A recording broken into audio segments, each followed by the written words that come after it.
voice. So we have so many different issues that have happened in this country. It's really, truly unprecedented time. So I'm looking forward to these Wait, what? conversations. I think you'll be educated as well as entertained, but Why most is so importantly blurry? informed.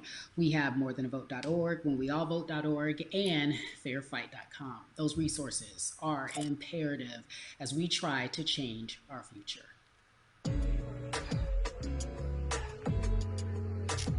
Who this? Yeah, la la. There's no way that we can talk about hip hop or even the fact that we want to talk about activism, black voter suppression, without bringing in this guy straight from Port Arthur, Texas. We are talking about Bumby. He is an activist, a scholar, and an all around gentleman. Thank you so much for spending some time with us. Bun, I don't want to start heavy, but I guess I have to because that's where we are in the world today. It's heavy as hell. And when you think about what needs to happen in this country in terms of change, what's the first Here, thing that I'll you look think at it. of? Equality. That's pretty much the first thing that comes to mind, right? Black people need to be seen as equals in this world. You know, we had to fight just to be recognized as a full citizen Wait, I'm sorry, in this guys. country and not three I'm fifths. out. The Yeah, world is do now that. seeing what we've known for so long in the culture and in the community. The one way that we can fight is obviously voting. Talk to me about I what hate voting means to you. I hear people all the time talking about one vote doesn't matter and that voting doesn't make a difference. If that's true, why do they work so hard to suppress the black vote? Because they understand the power of the vote. And so it's time that black people collectively also understand the power of their vote. And not just on a national level, because Why a these lot of people keep times we pushing only me? have this I'm done. I'm done. conversation I'm every done. 4 years. People need to be very much involved in their local Bro, y'all see how politics. bad I'm lagging? They need to understand who their elected officials are, where they stand on issues that affect you. And you need to use your vote to either support the ones that care about you and your condition or to elect people who do. A newer initiative that we're dealing with is I'm educating joining the felons, league. right? So in the state of Texas, if you're a felon, right, if you've been to jail or to prison, and but you're no longer on probation or parole, you have the right to register to vote. Another thing that was just brought to my attention, there's an initiative called Orange, which is happening not just in Houston, but all over the country. If you're in jail Mm-hmm. currently during pretrial, but you have not been convicted, like you're still in jail waiting Wait a minute, for this your is day going in bad. court, you are still eligible to vote. And you said something so key. They work so hard to hope Why is that it we so much better stay back here? uninformed, but more importantly, to Oh my suppress the black gosh, vote. it's so much better If back you could here. do one You thing with see? this message that we're trying to send today about how important voting is, what type Oh, of it's images would insane. you like our people to understand and see when they go to these polls and vote or when they cast their ballots? I think the images that we've all seen, you know what I'm saying, for decades in this country, if not centuries in this country, we've seen black people oppressed, we've seen black people attacked. So every time you look back and you see those old black and white images of people of color being attacked by dogs and people of color being sprayed with hoses, that's what they were fighting for. Back then, they were just fighting Yeah. for a chance to vote. People like Martin Luther King Jr., people like Malcolm X died to help us um, be in a position to have the power that we have now, which is to be able to cast a vote and make a decision about the people that have controls over our lives. Why typical So, I gamer mean, streaming like if you in your this is own unfair. community This is need only a does reason this to stream like vote, look this. at a Like what person the like heck? George Floyd. If the people in your city are not open to police reform, are not open to having the conversation about defunding the police, are not open to issues concerning economic equality, judicial equality, and racial equality, right? If they're scared to say Black Lives Matter, you have the power to put people in those positions who do believe that Black Lives Matter, who do believe in Mm-hmm. racial equality, economic equality, judicial equality, That's right. right? That's right. Who see us as human beings. And if the people in your community don't feel that way, vote them out. It's that simple. It's just vote them out. We don't have enough time to sit around and hope that people change their minds. Yeah, Bumpy, you point out something so important. We have the power, and that is in our vote, and that is with our voice, and that's how we use our voice. I think of where we are right now. People say this is a particular moment, but it is a movement, not just a moment, it is a movement. Why, in your opinion, was it George Floyd's death? Why was that the chosen brutality for people to say, oh my God, black people are still oppressed in this country, and it is not fair? I think it's twofold, Carrie. In so many different encounters with between people of color and the police, there simply is no proof of what happened in the interaction. Mm, And so what happens is in a court of law, it tends to lean towards the policeman's point of view, right? In this case, we saw very clearly what happened. I think the other thing is due to the fact that everyone was at home, basically, during this time period in relation to the coronavirus. You couldn't avoid it, right? It was on every television station. It was on every social media platform. Everywhere you turn, you were constantly hit upside the head with this message. You see in the interaction that this man did nothing to deserve what happened. That's right. I think so well said, because if you think about it, in the grand scheme of things, it wasn't worth it, and he didn't have to lose his life. I think that you touched on something that a lot of people talk about, and that is now defunding the police. That has been such a huge conversation, but there's so many misconceptions around defunding and dismantling. If you will, educate the audience. All right. So most people, when they hear the term defund the police, they tend to think of, oh, they're going to take away our police department. Nothing could be further from the point. Defunding the police means that in certain communities, even Houston, take for example, we had over $1 billion allocated to our police force. Now, what is that money being used for? Some of that money tends to be allocated towards riot shields, right? Pepper spray, right? That kind of thing. That's only used against the people that fund this budget, right? So why would the people want to supply the police with the means to oppress them? If the police are concerned about the situations in certain communities with a higher crime rate, well, higher crime rates tend to happen in communities where there's not employment opportunities, right? There's not a lot of social services, and people are going to do what they need to do to take care of themselves and their families. When the community has more opportunities for employment, more opportunities for upward mobility, then they tend to be less of a strain on the government. They tend to have a lower crime rate. And because of that, we'll have less need for the police in those communities. You are passionate about so many different things in terms of making sure that we are holding our leaders accountable. Talk to me about some of the other projects that you're working on. Well, right now, obviously, being a part of More Than a Vote is essential. We're dealing with primaries in this country right now. And we just want, they're angry, they're concerned, and they want information and they want action. And so we want to make sure that we give them the right information and lead them in the right direction. And we thank the people that do not look like us for standing with us right now, because it's very important that people who aren't Black be involved. Because if Black people could have gotten rid of racism, we would have done it hundreds of years ago. And so I'm trying to use my voice and my platform just to let people know that if they feel like I do, there's a number of places they can go to enact change in their community. People need to know about how their city council runs. They need to know that they have the ability to speak when city council meets, to let them know that that's not the way that they feel their city needs to be run. Those are not the places that they feel the money of their community needs to be allocated.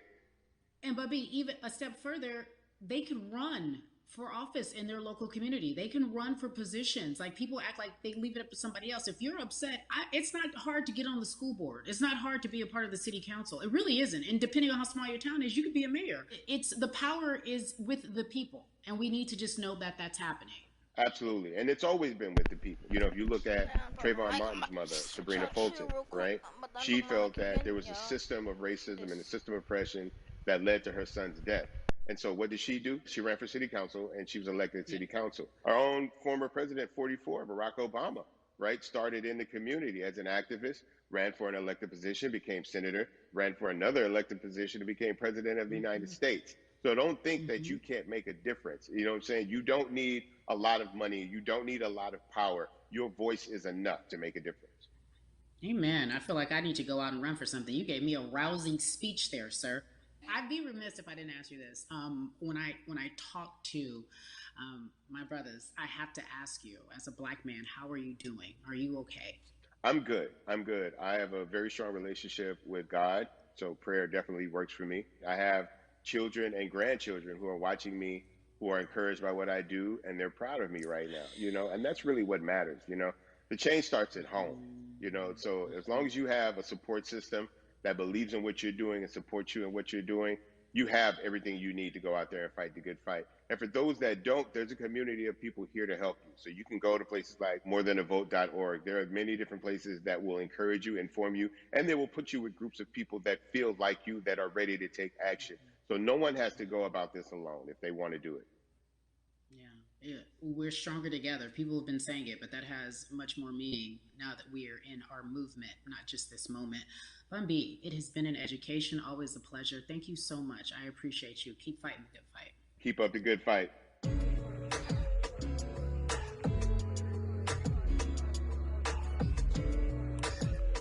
Yeah, la la. So our next guest, I have to admit, I'm a fan, but there are so many different people that we could talk to, and I thought it was so imperative that we speak with her. You know her as Molly on the huge, successful show Insecure, HBO's Insecure. She also has a comedy special highlighting her Nigerian roots, and she's an amazing podcaster. Let's welcome in Yvonne Orji, everyone. You have such a beautiful way of making things funny, giving us our medicine with some candy, right? The humor and the healing. You bring all of that to your space. And right now, as you look across this country and how everyone is so broken and so upset, if it's not social injustice, it's the pandemic, it's depression, it's unemployment, the list goes on and on. How are you doing, quite frankly? You know, I'm rediscovering self in a way that is hard but necessary, that will lead to ultimate joy. I know it sounds like a lot, but no, I think I personally think that God put all of us on a global timeout. Like we just, America hasn't done as good as other people when it comes to timeouts because everyone else is out playing at recess, and we're still in the principal's office hoping and wishing we can come out. But I think that if we settle into the timeout and really learn the lesson that we're supposed to learn from this season, I think we'll emerge better. We'll learn how to play well with others in more ways than one. And so personally for me, I'm taking this time to learn me in a new way. I feel like I'm being ushered into a new season, and I'm getting still, because sometimes the busy confounds the work that we're supposed to actually be doing. We're busy doing other stuff, but we got work that we need to do on the inside. And I'm leaning into it. I'm like, dang, I thought I was gonna be able to rest like everybody else. And God's like, nah, we got work to do. You know what? And I think that's what everybody is saying about 2020. It's demanding that we be better. And you said it's a global timeout. What do you mean by that? Yeah, it's like everyone sit down, be humble, to quote the great prophet Kendrick Lamar. But like, no, seriously, sit down and let's reevaluate some things. Let us unearth and shake up the things that we have been trying to hide within ourselves, within our nation. I think America is going through an unraveling right now, a much needed, a much necessary one. And I think all eyes on us, right? There is no, oh, I was on the subway for an hour, so I didn't miss that thing that happened. No, everybody was home. Everybody, was watching when George Floyd died, and everybody, no one could hide it. Everyone was watching when Amy Cooper called the cops. Like, this is a time where it's like, oh, we can't pretend it away. We can't excuse it away. No, no, no, no, no. It's a global timeout. Sit down, watch, and let's learn. And globally, it's like, hey, we were going business as usual, but it ain't usual no more. Like that's old. Anytime change occurs, it's very uncomfortable. And so right now we're sitting with we're getting we're getting comfortable with the uncomfortable. The minorities, we've been comfortable. Or whatever we want to do, how we break into our careers, how we live our lives, how we find ourselves one of the few or one of the first. And that's a lonely road. When you look at, and when you talk about this global timeout, everybody had to pay attention to Amy Cooper. Everyone had to pay attention to George Floyd. How is that helping us as a people, as a country during our global timeout? I think, well, one, we're not minorities, Carrie. You already know it. It's like these labels that they put on us. It's like the same way of saying like black on black violence. Also, there's no white on white violence. It's branding. Yeah, right. It's all branding. Yeah, you're right. It's like white people kill white people every single day. So no, there is no black on black violence. And if you say black on black violence, well then let's brand white on white violence. Like I watch Investigation Discovery. Ain't too many of us being featured.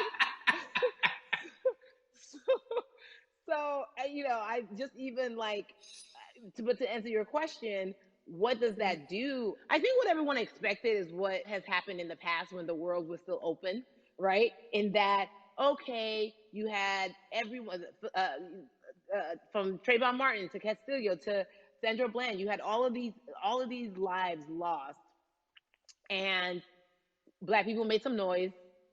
We rioted, we got out in the streets, we started the Black Lives Matter movement, all of those things. And then white people kind of just like, oh, let's give them something.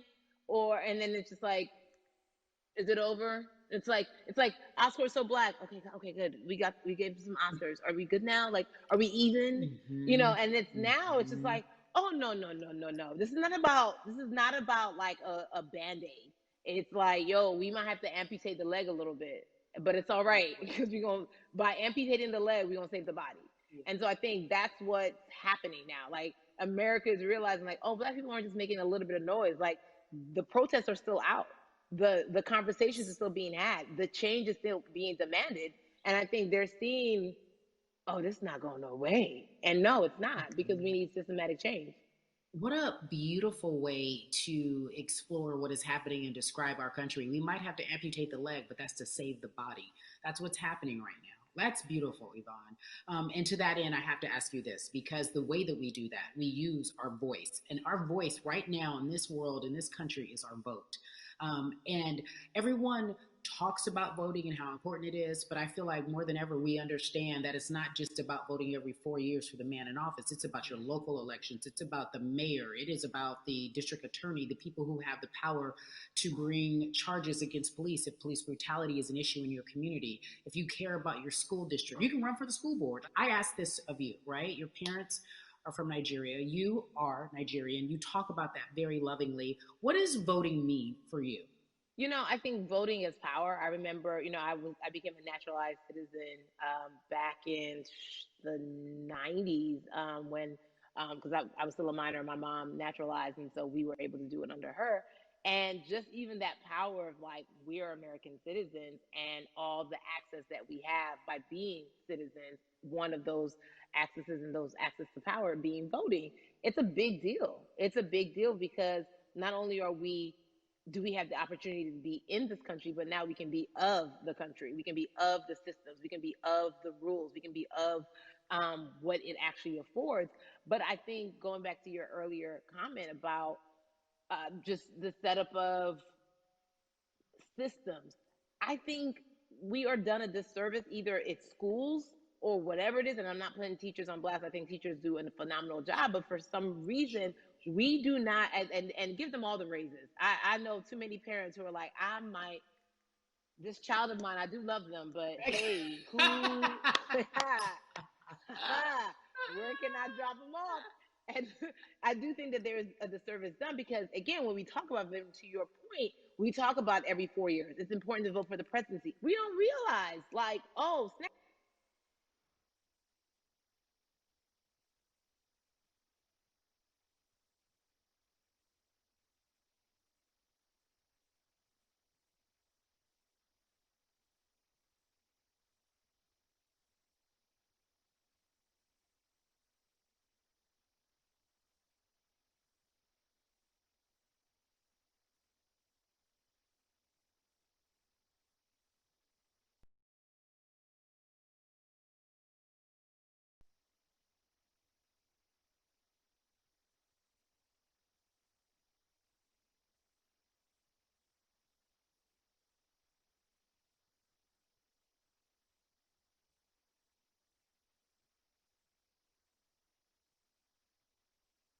Along the way that can send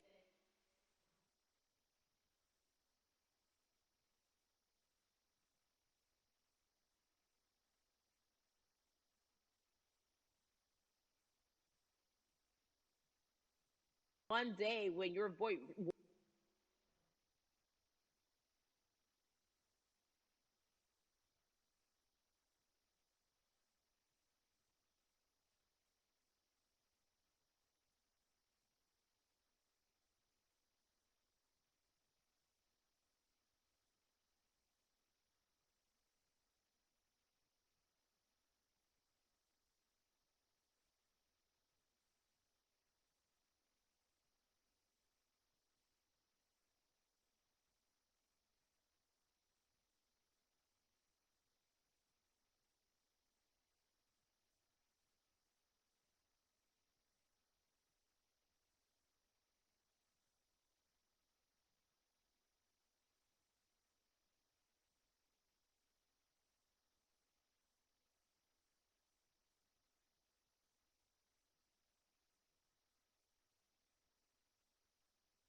missed it.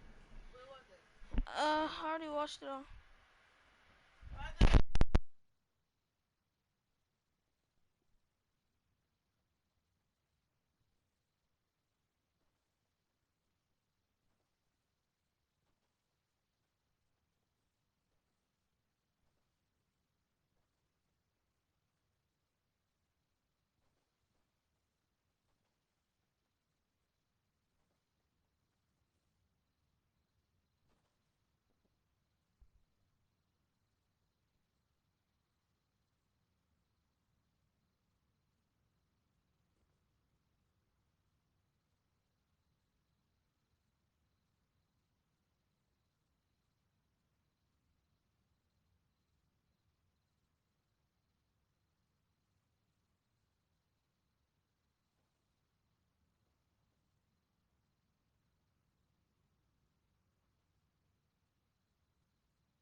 feel good to know that I played a small role, you know. And that's the problem. I think the mentality of like my vote doesn't matter needs to be changed to my vote, albeit small, does matter. It's a role I'm playing, and if I play my part and you play your part and he and she plays their part, then we make a difference. But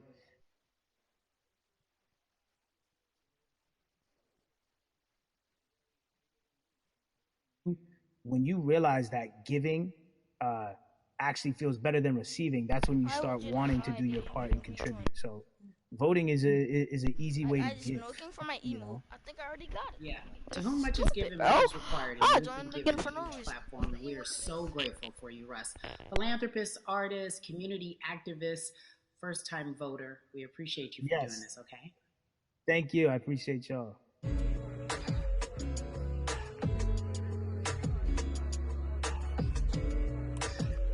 Yeah, la la. So, cities like Atlanta and Chicago have been at the forefront of the discussions, especially now in this country when we're talking about COVID 19 and systemic racism, as well as police brutality and what we can do in this country. Again, we're continuing our conversation, letting you know that your voice is your vote and your vote is your voice. We can change where we are in this country. Currently, I'd like to welcome in Chicago Cubs right fielder Jason Hayward. I appreciate you. I brought in Atlanta and Chicago because I know you grew up in the metropolitan area of Atlanta, more specifically McDonough. Let's be technical, and and you have been very vocal throughout this entire time in terms of what our country's been experiencing. Let's look at the past month and a half, if you will. What has been the hardest thing for you to deal with? The hardest thing for me to deal with, Carrie, this last month has just been going from the virus shutting everything down to us being called to action. We've had multiple police brutality situations. We've had people protesting, wanting to get the message out. But I really realized that I need to be a part of the positive message and make sure that doesn't get lost in all the chaos going on for people to actually hear from a reasonable, respectable person who cares about everyone involved. A reasonable, respectable person who cares about everyone involved, which leads us to More Than a Vote. It is a beautiful collective of Black athletes and artists. You are a part of that. Talk to me about why that's important for you right now. On this, be a part of that collective. To me personally, it's important to be a part of that because I've somewhat used baseball and my craft as an excuse to not get more involved in voting. But I can't any longer use baseball and work as an excuse not to get educated and not also to show people like at any moment in time, any walk of life, we can make a difference. So tell me in your words, what does activism look like for you? In my words, it looks like LeBron James, the biggest athlete right now on the planet, speaking up and breaking the ice for everyone. But I think for the first time, people see and hear from us. So now we have white teammates, we have other people speaking up and realizing, okay, like this is how we go about doing this. And to me, right now, social media, athletes speaking up, entertainers speaking up, like we're trying to do with More Than a Vote. You said something I thought was so key because covering sports for so long, I know that it's tough for Black players specifically in Major League Baseball to talk about how they feel. Adam Jones did it in a very eloquent way early on, but there are very few that are vocal. You said you all were afraid. Why use that word and why were you afraid? You was afraid because in 2019 there were 68 of us total, and there are 38 teams. There's 25-man roster on each team. There's a 40-man roster, which is on each team as well, and there aren't many of us. So we're outnumbered in that sense, but not always in a negative way when it comes to our teammates and our clubhouses. But to get to this point, you have to move a certain way. You got to be careful what you say. You can't ruffle feathers. You can't come off in any way. Much like other Black entertainers, much like yourself, probably having to live through life every day. But to get to the highest level, you got to button up. You got to be seen and not heard. So baseball is, like I said, it was time for us to try and speak up and make a difference and show it's okay to do so because we can't be quiet any longer. That is a button up, be quiet, be seen but not heard. That is a an expression that a lot of Black folks can relate to in whatever aspect of professionalism that they experience, especially if they don't work for themselves. They just feel that. That is also a socialization that we have as Black folks, well, especially like you said, if you want to get to the higher level. And for so long, I felt it bubbling right underneath the surface that so many of us who were in whatever positions we were, who had platforms, were tired of pretending and looking the other way and spending so much time making others comfortable while we were uncomfortable. Do you feel that this is the type of movement that is sustainable, or is it just for a time? No, it takes everyone joining in on the conversation. And right now, I feel like more than ever, there is little things as possible to distract from bigger issues. And we saw on draft day, we saw our president Theo Epstein holding up the sign saying Black Lives Matter and wanting to Yeah, include the rest yeah. of MLB in that. But now we're having those conversations as well. So I definitely think this is sustainable. And it's not always just going to be the popular thing to do. You know, this is something that people want to get right because they know we care. Jason, you said you think it's sustainable, that what you're seeing, especially with your colleagues in baseball, that this can be something where you're feeling more comfortable, feeling more safe to share how you feel about social injustice and police brutality. What are you doing right now in this moment with your platform to help change how we look at voting and how to educate the culture and the community about voting? Well, first, what I'm doing, Carrie, is joining up with More Than a Vote and joining up with other athletes and entertainers to get that message out and use our platform in that sense as a group. And try to create a brand with this to make it something that's not just about the election coming, make sure that it's about people getting educated for years to come and figure out where to vote and how to vote. We've got people in different areas that cover different demographics and influence different areas of people. And as a baseball player, as a Black baseball player, I feel like now, like we talked about, is finding the time to show people that you can use your voice in this profession. You don't have to be afraid. And to me, that can help someone, help a kid growing up. He can see me, he can see other guys that were in the video we posted saying, hey, this is what they're standing for. They're speaking up for these things, and it's okay to want to play baseball. It's not lame. It's not something I have to be as afraid of as I was before. So I feel like that's my role in this. I have a younger brother as well. He's 24. He also plays baseball. So I've got to lead by example. I can't just always, come up with a good answer that sounds good on TV when I get asked a question on, what do we need to do to make changes. I'm joining up here to make sure that I take action and get educated myself. For one, so many people, I feel like in Atlanta, they're on the move. Or when you want to try to make a vote and try and cast your vote, you have to do it by mail. You have to sign up for the absentee ballot. Then you have to get another ballot in return. They have to send it back to you. Well, for me personally, they didn't send that back until it was too late, right? We didn't get it in the mail to the address that's an Atlanta address at my parents' house. We didn't get that in the mail until it was too late. And then from other friends and family that are still in Georgia right now, I just hear about them being held in lines too long and trying to get off work. And we know how it is for any family, but let alone a Black family in a city or in the suburbs trying to take care of their family and trying to provide for them. You try to get off work, and then you're like, wait a minute. You start looking at the clock. It's like, oh, this is not going to happen today, right?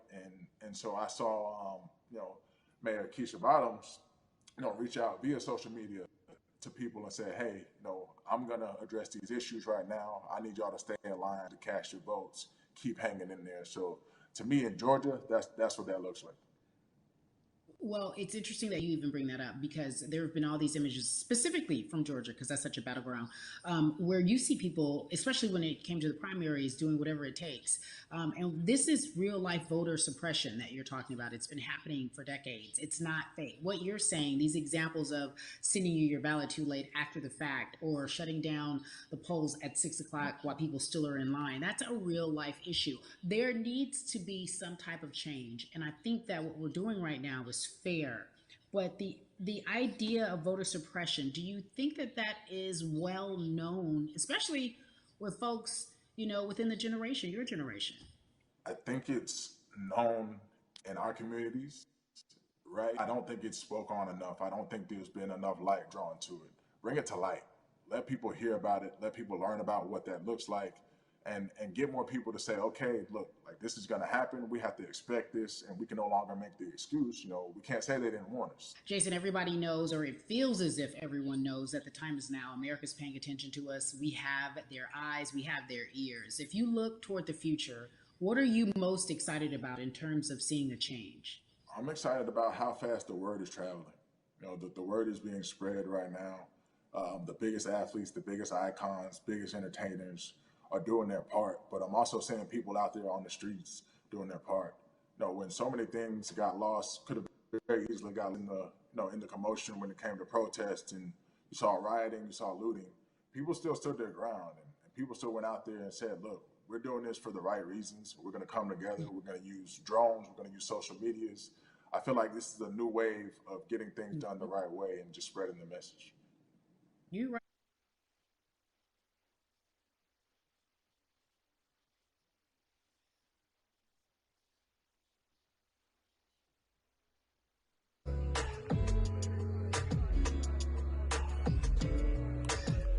Yeah, la la.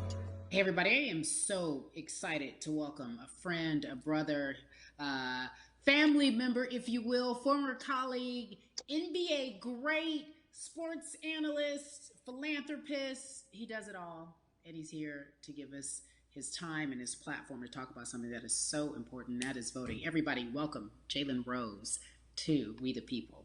Talk to me about how important it is for the people who know you and love you and look up to you. Why is it so important that you use your platform to talk about voting? Initially, we have to get past the stigma of the mental systemic racism that comes with the presidential race, governors, mayors, senators, judges. We've been conditioned to believe that our vote does not matter. So usually when we looked up at all of those races and people that were running, not only did they not look like us, we didn't believe they were there to represent our best interest. So therefore, as a collective, we didn't mobilize until Barack Obama, and we felt a sense of hope that finally our country is going to do something that we felt would never happen in our lifetime. And I remember being at the inauguration in 2008. I made sure I was there. And we voted. In 2016, we didn't vote, Carrie. We didn't vote. And so many people try to make this political. This is not political. Me telling somebody to vote is like telling somebody to pay taxes. So that's one, getting over the stigma of nobody is going to represent our best interest. And then number two, the reality is that the person that gets the most votes doesn't necessarily win the presidency. That's uncomfortable right there, because that's actually what took place in 2016. The Electoral College chose the president. And if you put all of their pictures up, I'm pretty sure they look a lot more like each other than they look like you and I. How about that? And then the third thing, especially in urban environments, oh man, they create barriers for us, Carrie. It's like you got to jump over the fence, you got to run past the dog, you got to jump on the hood of the car. The lines is 5 hours long. You get up to the poll and they don't work. Elderly people working in the city, while they got the young people who understand technology working in the suburbs. Like, these are all systematic things that try to discourage us from voting. And then finally, we don't have a day off to vote. We need to work. So we don't get a day off. It's going to be a full day, and I got to work to pay my bills. So you know what I'm going to do? I'm going to mail in vote. And you know what you want people to realize? That counts too. So your vote will be counted if you're able to mail it in. So those are a few things that I hope that we can do and mobilize. And shout to LeBron and his team. Shout to you and everybody involved. We will make a difference. Well, let's talk about more than a vote.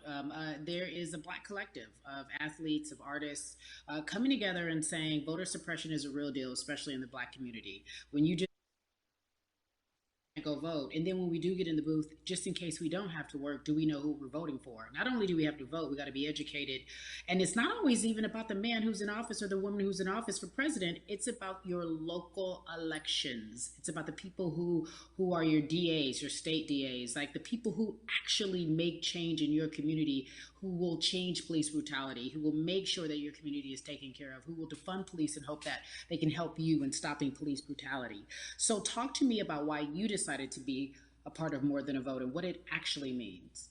Well, it means a lot to be involved with such an impressive collective as you mentioned. And I've said this multiple times, and I know it can be uncomfortable when I say it, but a lot of times we have to get to the root of the issue before we find a solution. And the quote was, I wish America loved black people as much as it loves black culture. And this collective, by the way, represents in a lot of ways what's encouraging, but also sometimes disappointing about our role as black people in America. Because we were brought here as labor and to entertain. And we use those vehicles to get paid and move to the suburbs and be the idols of white kids. And so now that we have this collective, I would say sports and entertainment represent the most powerful group of black men in the United States. I'm talking about money, power, celebrity, the ability to mobilize, community involvement, their leadership, their intellect. And so to have all of us pull it in the same direction at the same time for anything that we're passionate about is going to be a difference maker, but it's definitely going to be a difference maker in the 2020 vote because we're going to make sure we inform everybody that they can let their voice be heard, and failure is not an option. Jalen, what does voter suppression look like to you? A perfect example took place recently, Carrie, in Kentucky. It was 6 p.m. at night, and so many people were standing in line enthusiastic to vote. And you know what they did? Locked the doors. And you know what the people did? They continued to bang on the doors, continued to bang on the windows. They continued to let it be known they were not going to leave the premises until they got a chance to vote. And you know what ended up happening? They opened those doors and allowed those people to vote. So do not be discouraged. These barriers show you that it matters, and we're here to help you break through them. The same thing with our platforms and voices, Carrie, because you know what's going to happen. At some point, Breonna Taylor is not going to be trending anymore. People are not going to be protesting anymore. But it's still up to us to keep making sure that our voices get heard, and this is one way to do so. Right, and that is a form of being activated, being an activist. It doesn't have to be protesting. It doesn't have to look like what you think traditionally activism looks like. It's voting. It's that simple. We now have to understand, like, this is a critical mass moment for this movement to continue to hold up as much steam for as long as possible. And that's what this collection is going to hopefully allow for that situation to happen. Jalen, in today's age of technology, it should be easier to vote. No doubt. It's like we call these devices smartphones, but yet I can't vote from it. All of the things that we do in our lives are in our phones. All of these barriers are things that people will need to overcome in order to create a level of enthusiasm to vote. And again, this is not political. It's your right to do so. And there's so many times where you feel like somebody may have gotten done unjustly in your community. Pay attention to who the judges are, who's running for Senate, mayor, governor. Pay attention who's running for president. And let's make sure in 2020 we make a difference. Why is more than a vote so important and invaluable in our community right now? Well, because right now, I think we have an opportunity to let our voices be heard louder than ever. Anytime you see the mobilization of white kids holding Black Lives Matter signs, that means there's a breakthrough. Now, what happens with that breakthrough is the next step. You're going to look down in your email, Carrie, you're going to see all of these companies telling you how they're going to work on their diversity, how they're looking themselves in the mirror. They need to make change, just like in sports, right? Look on the field, on the court, all those black players. The further you get up, It's like altitude or a ladder. It gets thinner and thinner. And so a lot of people talk about the system being broken. I hate to remind people that it's not broken, it was built this way. And one of our ways to help change the system is to vote. So that's why more than a vote is so very important, so we can make sure everybody participates and gives themselves an opportunity to let their voice be heard. I think it's interesting because you talked about black men being very powerful in the U.S. if they're athletes and entertainers, because for so long those have been the only avenues traditionally to create wealth. The NBA season comes back. What are your feelings on the season coming back?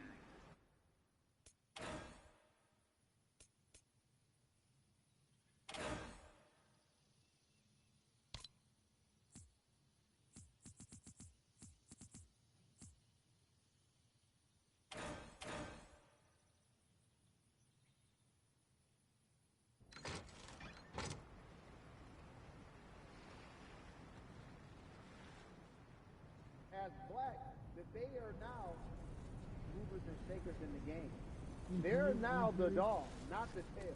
So if they decide not to play, some of the biggest social changes and conversations have taken place in sports that weren't during the game. Colin Kaepernick was before the game. The Ali Summit was a press conference. So they could mobilize if they chose to. But when and if you do play, challenge the league. Black Lives Matter on the jerseys. Continue to make sure that every time people are watching the game, they're also seeing the movement happen. Jalen, I appreciate you because you are always entertaining and informative at once. I really, truly am looking forward to the NBA season. Thank you for working with More Than a Vote because your voice, your platform, all of it is needed, my friend. Be safe, okay? Yes, ma'am. I love and appreciate you. One call away always. Thank you. Love you, brother.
Sasuke.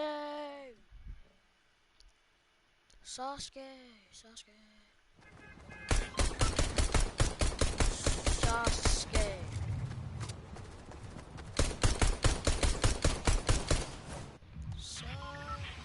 Sasuke. Sasuke.